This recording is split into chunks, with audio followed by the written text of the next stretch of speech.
Assalamualaikum warahmatullahi wabarakatuh. Eh, Pada pertemuan ini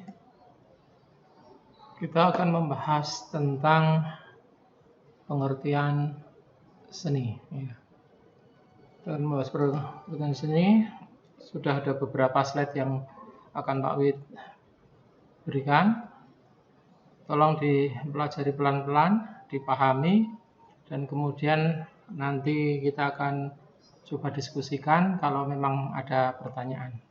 Baik teman-teman, pertemuan ini kita awali dengan hal yang paling mendasar dari apa yang akan kita bahas selanjutnya, yaitu kita akan membahas tentang seni.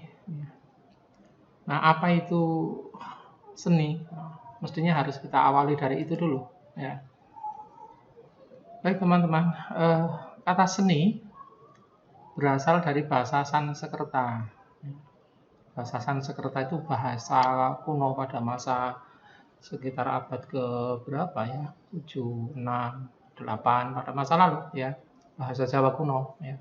Bahasa Sanskerta yaitu dari kata sani yang memiliki arti pemujaan, persembahan dan pelayanan ya. Kenapa kok lebih pada pengertian tentang pemujaan, persembahan, pelayanan? Karena sebenarnya memang seni sendiri pada awalnya itu lebih diutamakan, lebih banyak digunakan untuk kegiatan ritual. Ya. Dalam bahasa Inggris kata seni berarti art yang berasal dari kata artem yang memiliki arti yang sama, maksudnya berkaitan dengan persembahan. Ya. Namun demikian, kalau pada saat ini yang nanti kita akan bahas, secara umum pengertian seni adalah ungkapan ekspresi manusia. Nah, ekspresi manusia, hanya manusia yang bisa berekspresi. Ya. Ungkapan ekspresi manusia yang memuat unsur keindahan dan diungkapkan juga melalui media, baik itu sifatnya nyata atau seperti dalam bentuk nada, gerakan, rupa, dan syair. Ya. Kita garis bawahi, hanya manusia yang bisa berekspresi, berarti hanya manusia yang memiliki kesempatan untuk membuat karya seni. Jadi pada saat manusia memiliki ungkapan rasa, sebenarnya perasaan manusia itu kan bermacam-macam. Mungkin dia bisa bahagia, mungkin dia bisa sedih, bisa marah, bisa cemburu, dan seterusnya. Nah, pada sebagian orang, apa yang dirasakan itu bisa diungkapkan, dimanifestasikan di dalam karya-karya seninya. Ya. Ada yang melalui puisi, ada yang melalui gerak lagu, ada yang melalui lukisan, dan seterusnya. Ya. Jadi sebenarnya seni itu merupakan ungkapan rasa. Ya. Nah,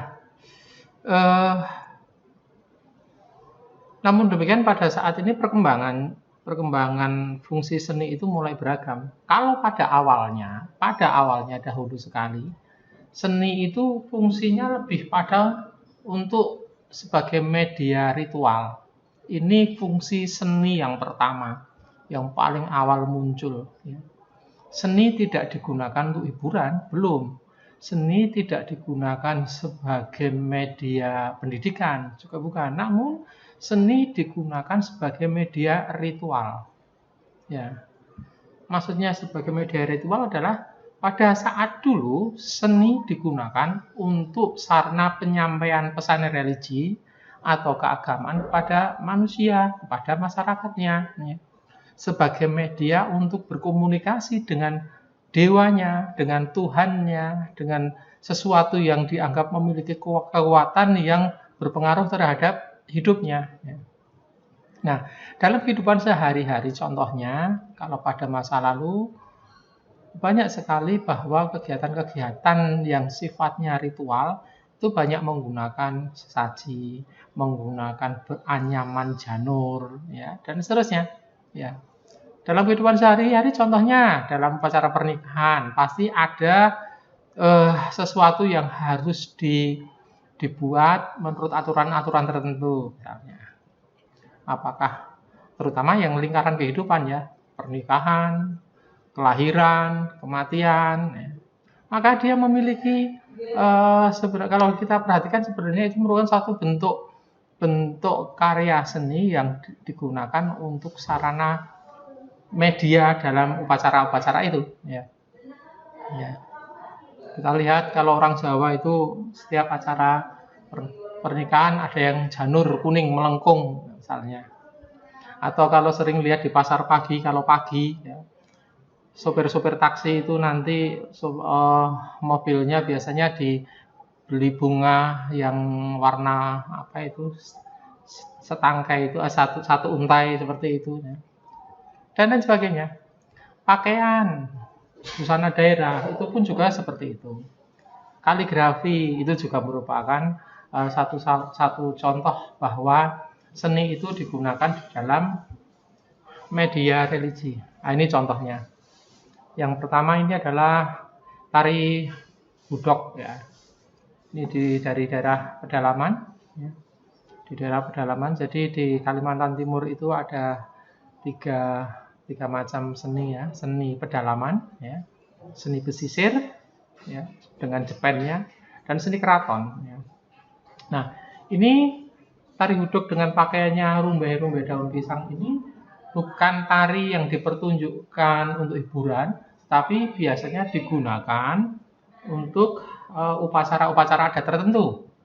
Ya, ada juga yang belian, misalnya belian itu dia sebenarnya tariannya monoton sekali, tetapi biasanya memang dari hal yang sifatnya monoton tadilah akan bisa digunakan untuk mendapatkan fokusnya sesuatu ya.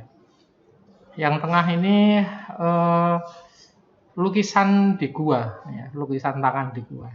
Pada masyarakat pemburu pada masa lalu. Ya. Kalau di Kaltim itu ada di daerah Sangkulirang, di situ ditemukan pada gua-gua yang ada lukisan tangan, bahkan kadang juga ada lukisan binatang. Mungkin pada saat itu mereka sebelum berburu, mereka melakukan ritual-ritual tertentu, ya, dengan gambar-gambar yang ada itu menunjukkan, mensimbolkan sesuatu yang hendak dituju. Nah, ini yang ketiga ini, ya, rangkaian dari janur-janur kembar mayang, itu selalu digunakan juga, ya, pada acara-acara pernikahan terutama adat Jawa. Di budaya Bali juga banyak sekali digunakan ya. Jadi pada awalnya berkesenian itu hanya untuk kepentingan religi, kepentingan ibadah, sehingga pada masa lalu tidak ada seniman itu tertulis namanya. Banyak sekali yang tidak diketahui siapa yang menciptakan. No name ya, tidak diketahui karena pada saat itu kepentingan mereka bukan untuk ketenaran pribadi, tetapi lebih pada untuk kepentingan beribadahnya.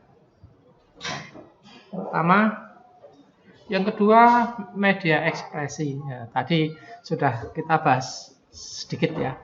Ekspresi itu adalah ungkapan rasa. Kita pernah marah, kita pernah bahagia, kita pernah sedih, kita pernah patah hati. Ya. Nah, emosi yang merupakan perasaan yang ada dalam manusia, seperti senang, sedih, marah, benci, dan lain-lain, nah, ya, itu bisa diungkapkan melalui lukisan, misalnya, melalui lagu, melalui puisi. Ya. Dua contoh ini menunjukkan dua hal yang kontras. Yang pertama, betapa kita lihat 4 anak ini tertawa bahagia sekali. Kita semua pasti sepakat bahwa ini menunjukkan bahwa yang membuat lukisan ini suasana hatinya baru senang, baru bahagia. Misalnya seperti itu. Ya. Sebaliknya, lukisan yang kedua, kok sudah hujan di bawah pohon yang tidak rindang, kehujanan, alangkah menyedihkan. Ini menggambarkan bahwa pelukisnya ini mungkin baru galau. Seperti itu ya. Ini yang menjadi satu pemahaman bahwa seni bisa digunakan sebagai media berekspresinya. Ya, lanjutkan. Nah, ini yang akan banyak sekali nanti digunakan pada teman-teman. Ya. Fungsi yang berikutnya, seni digunakan sebagai media pendidikan. Ya. Apa maksudnya? Bahwa kalau seni itu digunakan sebagai media pendidikan, maka seni hanya merupakan media untuk mencapai tujuan tertentu dalam proses pendidikan itu sendiri. Ya. Teman-teman nanti kalau misalnya mengajar anak menari misalnya, sebenarnya tujuan akhirnya bukanlah anak bisa menari dengan bagus, ya. Bukan itu, ya. Tetapi dengan kegiatan menari diharapkan ada tujuan yang lain yang ingin dicapai, misalnya otot-otot anak lentur, ya, anak mau disiplin, anak mau mengikuti aturan yang ada, ya. Motorik halusnya yang ingin dikembangkan, motorik kasarnya mau dikembangkan, dan seterusnya, ya. Jadi bukan menari bagus menjadi tujuan. Atau misalnya teman-teman ngajari anak bernyanyi, tujuan akhirnya bukanlah anak menjadi seorang penyanyi yang bagus, tidak.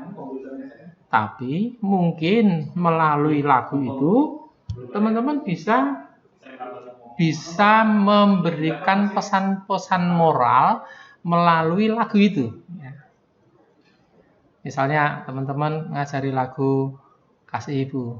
Kasih Ibu kepada kita tak terhingga sepanjang masa, hanya memberi tak harap kembali, bagai sang surya menyinari dunia.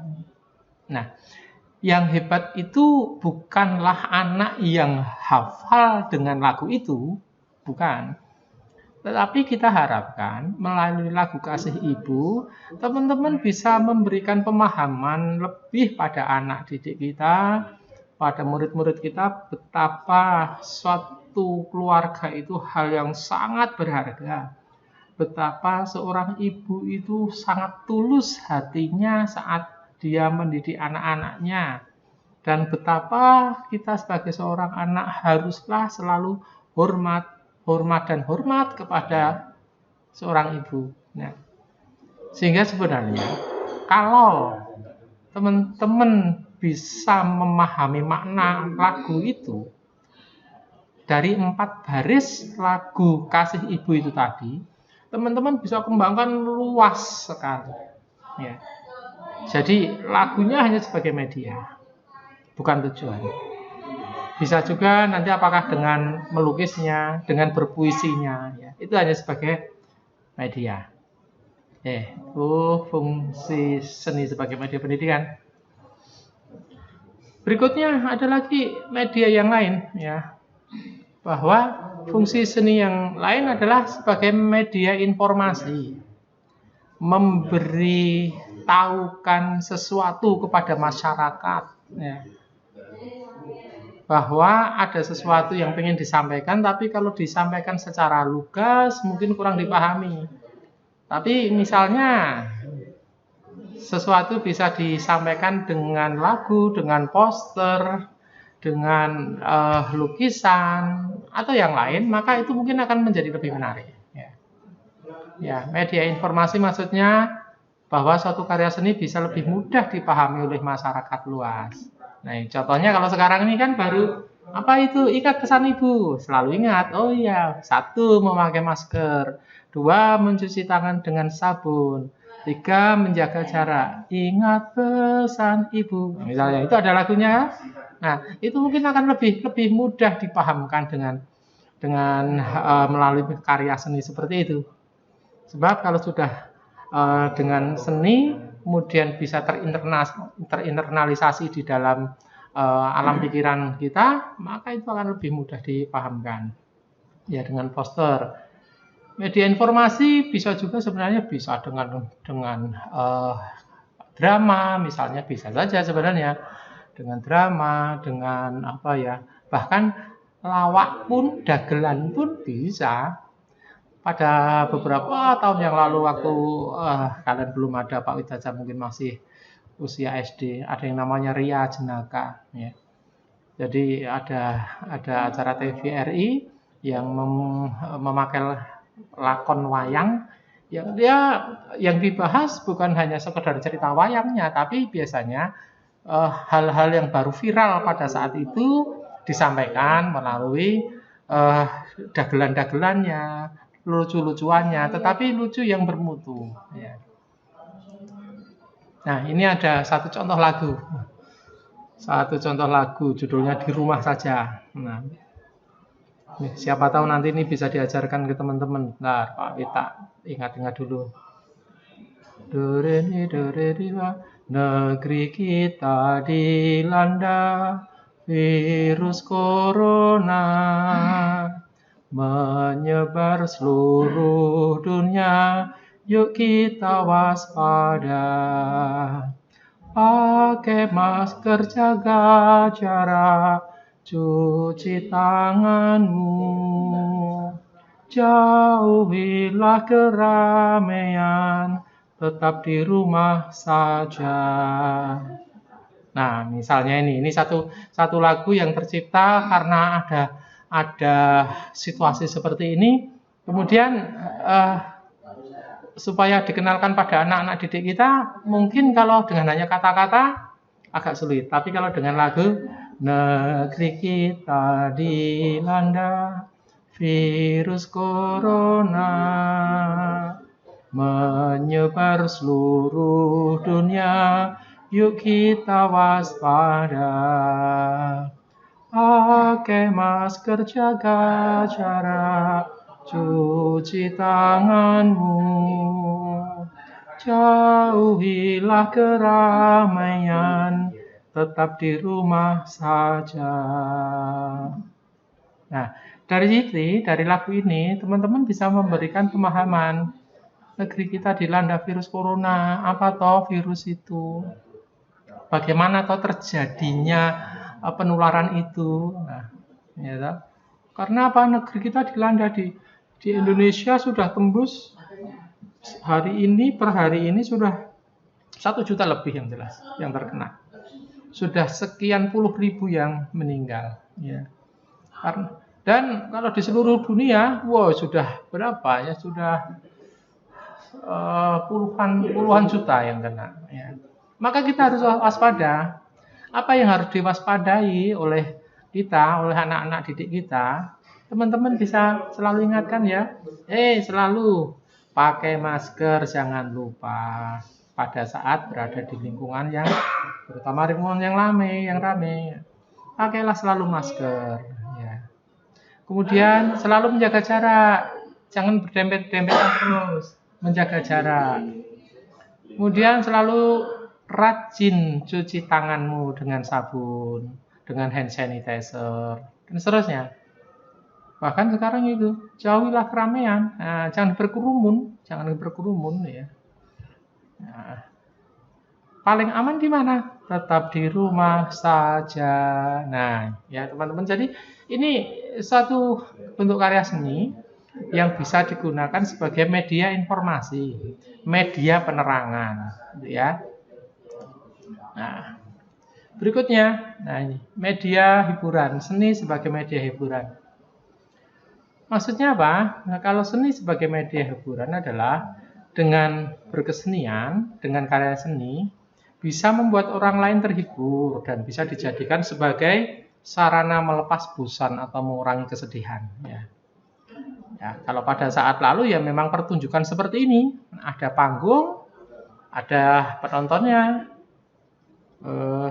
atau kalau pada zaman dulu di tahun 60-an, 70-an, masih sampai akhir 80-an, ada di satu kota, biasanya mereka berkeliling, ya, ketoprak siswa budaya misalnya, itu satu kelompok pemain ketoprak, dia punya bukan gedung ya. Kalau gedung itu kan identik dengan bahan yang kuat, tapi kalau itu hanya suatu tempat yang dibuat dari bambu, dari anyaman bambu, atapnya rumbia, tapi besar ya.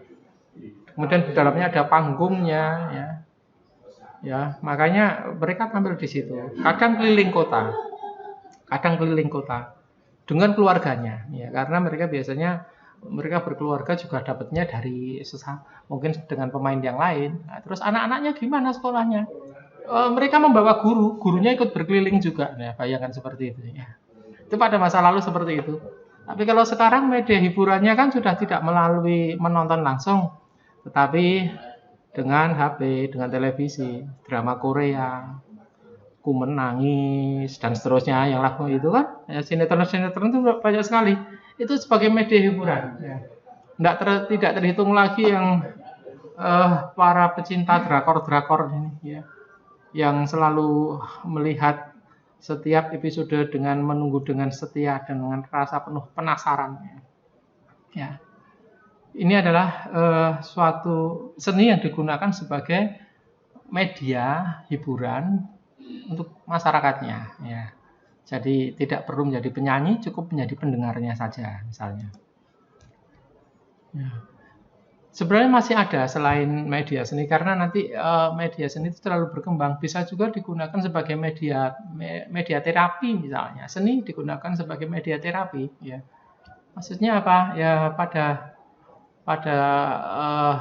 satu lembaga tertentu, orang-orang yang terkena gangguan jiwa, tidak mesti gila loh ya, terkena gangguan jiwa, sakit jiwa, stres dan seterusnya, mereka diberi media berkesenian, misalnya melukis, bahkan kadang juga alat musik.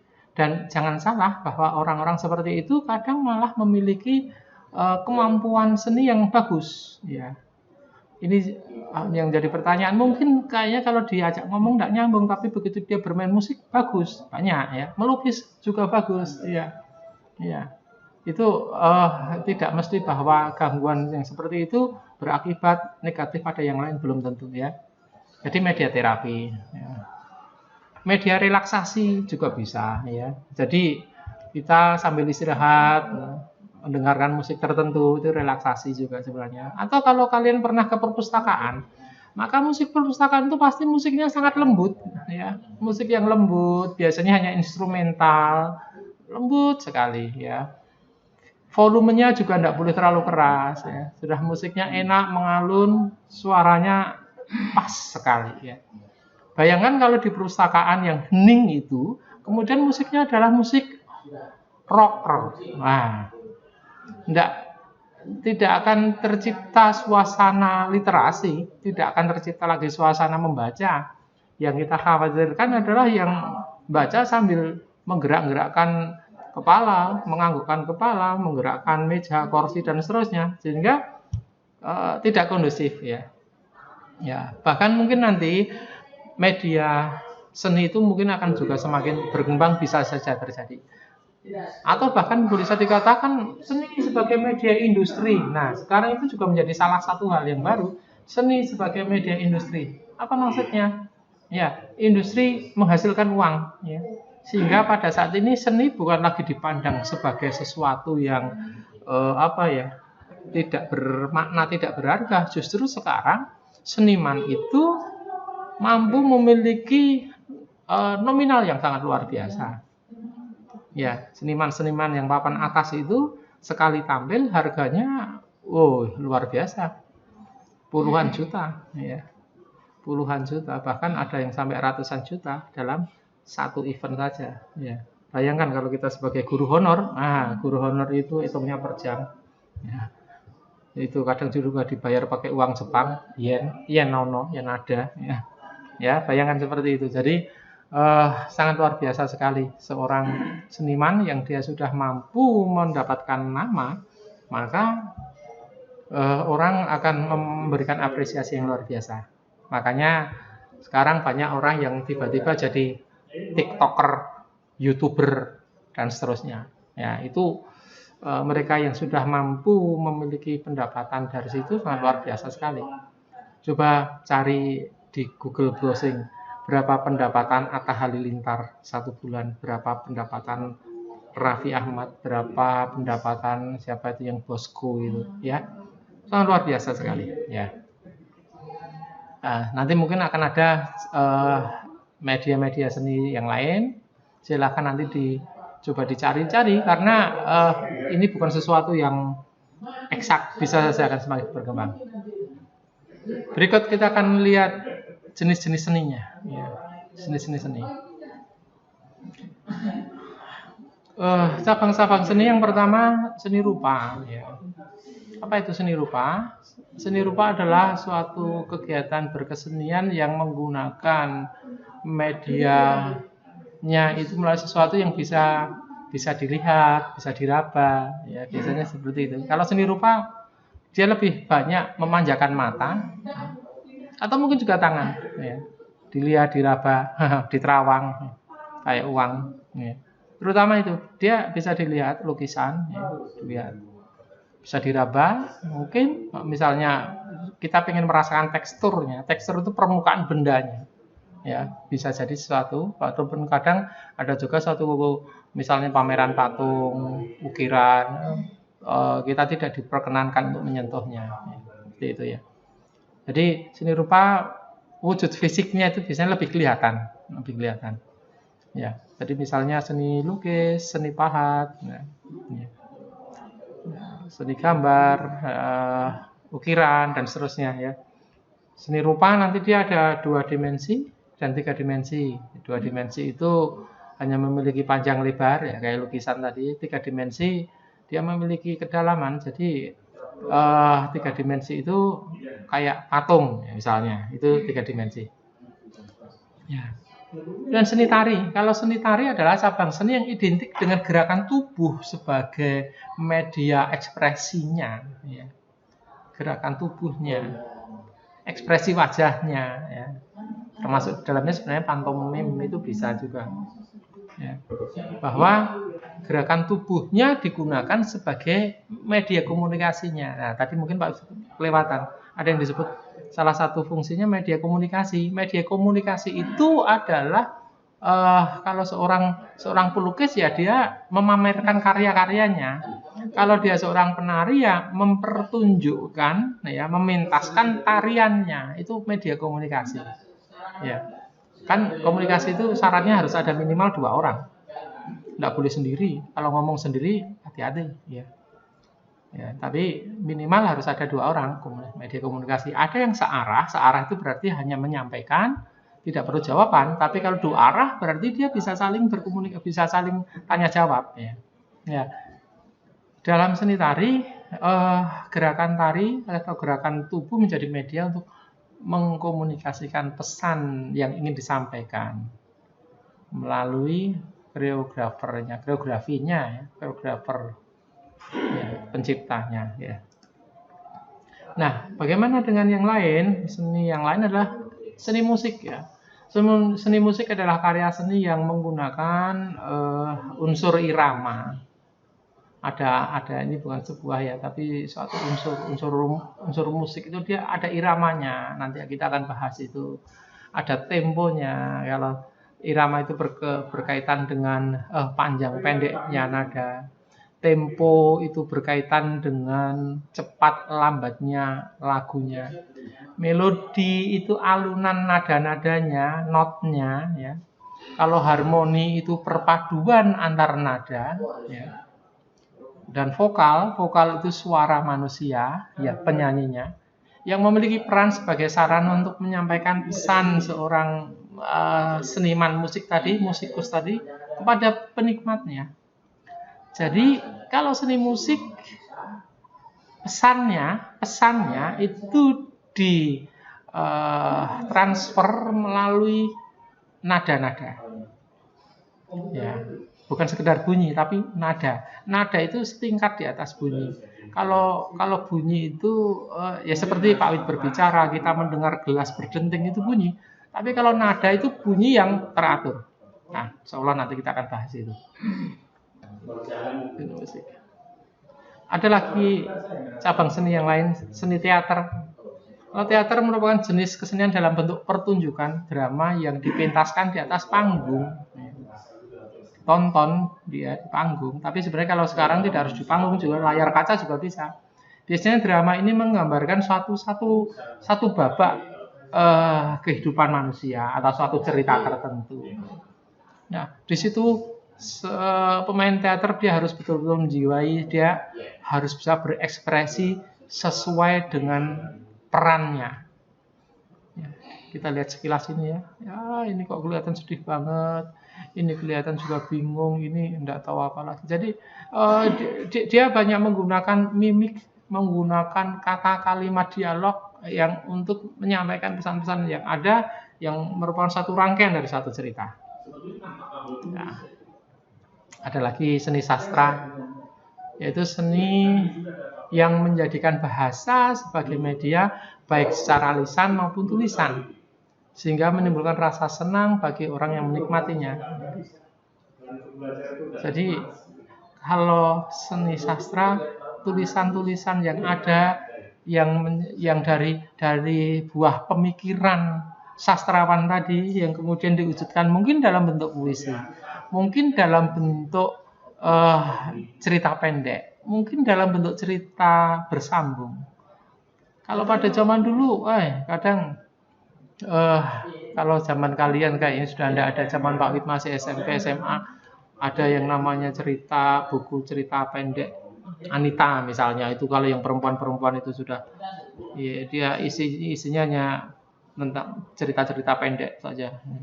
Kalau Pak Wid suka misalnya Koping Ho, cerita silat dari Cina yang dibuat oleh Koping Ho. Seakan-akan kalau kita membaca itu, alam pikiran kita seakan ikut bermain kungfu misalnya. Nah, itu kekuatan seorang sastrawan yang mampu memanipulasi alam pikiran kita dengan membaca itu tadi, seakan-akan kita masuk dalam dunianya. Ya, seperti itu. Bahkan kadang satu cerita yang bagus itu kemudian diangkat menjadi satu film misalnya, atau diangkat menjadi suatu bentuk sinetron. Nah, itu sebenarnya karena sinetron itu merupakan kelanjutan dari satu cerita sastra yang kemudian dipentaskan secara fisik ya. Sebab kalau sastra dia hanya bermain di alam pikiran, kita harus membaca. Oke. Baik. Baik, sementara itu dulu. Jadi pertemuan pertama ini Pak Wid memberikan tentang pengertian dan fungsi seni dulu. Mudah-mudahan kalian bisa pahami. Kemudian nanti kalau kalian ada pertanyaan, silahkan nanti dikomunikasikan melalui media kita, apakah GCN atau melalui WA. Baik, kemudian nanti akan ada tugas-tugas yang silahkan tugasnya itu nanti kita lihat di media pembelajaran kita. Baik, terima kasih. Assalamualaikum warahmatullahi wabarakatuh.